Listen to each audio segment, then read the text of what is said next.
Hello and welcome back. I'm Dr. Lori Williams. Today I'm going to talk to you about what every single one of your triggers is telling you. It's actually telling you three different things. The first two are very closely intertwined, so let's get into it. So, every trigger that you will ever have is telling you one or maybe all three of these things. The first one is it's telling you where you have an emotional attachment to either a person or an experience. This comes from your conditioning. So you're conditioned from childhood. Your nervous system conditioning kind of sets the pace from your childhood of how you need to act, who you need to be in order to survive. Essentially, your childhood creates your survival self. Your survival self and your authentic self are not the same person. So that being said, the first thing that a trigger is telling you is that you have an emotional attachment to it. You will always have an emotion first and a thought second, and this is why the first and second are so intertwined. Is because the emotion that's attached to it, the story that we've told ourselves, has emotional attachment. Usually, what we would call a negative emotional attachment, something that feels heavy. That emotion sparks the thought. Once we have the emotion and the thought, our brain creates the story. Usually the story, I'm not saying it's a lie necessarily, but it's not all facets of the story, because in most cases you have no idea what the other person's intentions were, why they said or did what they said or did. So you only have half of it. You only have your part of it. And through that, your brain and your emotions create this story or solidify the story if this is one that's replaying in your life.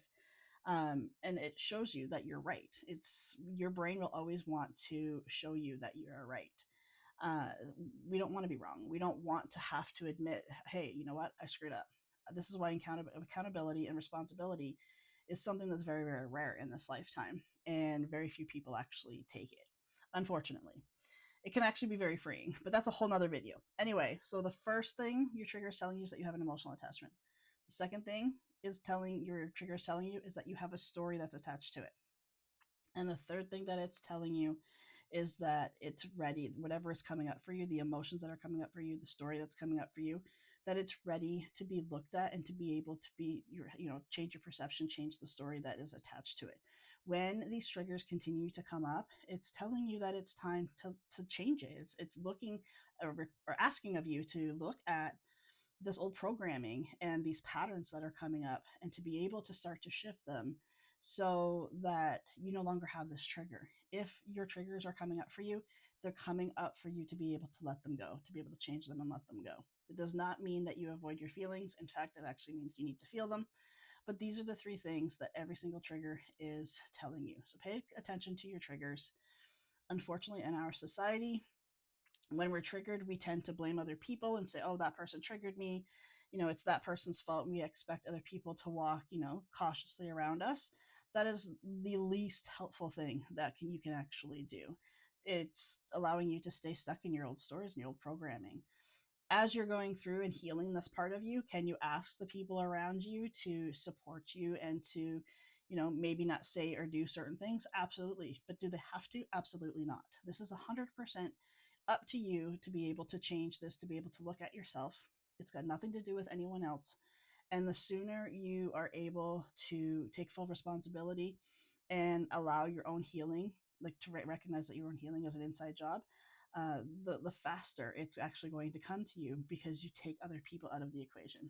No one can make you feel anything that you're not already programmed to feel.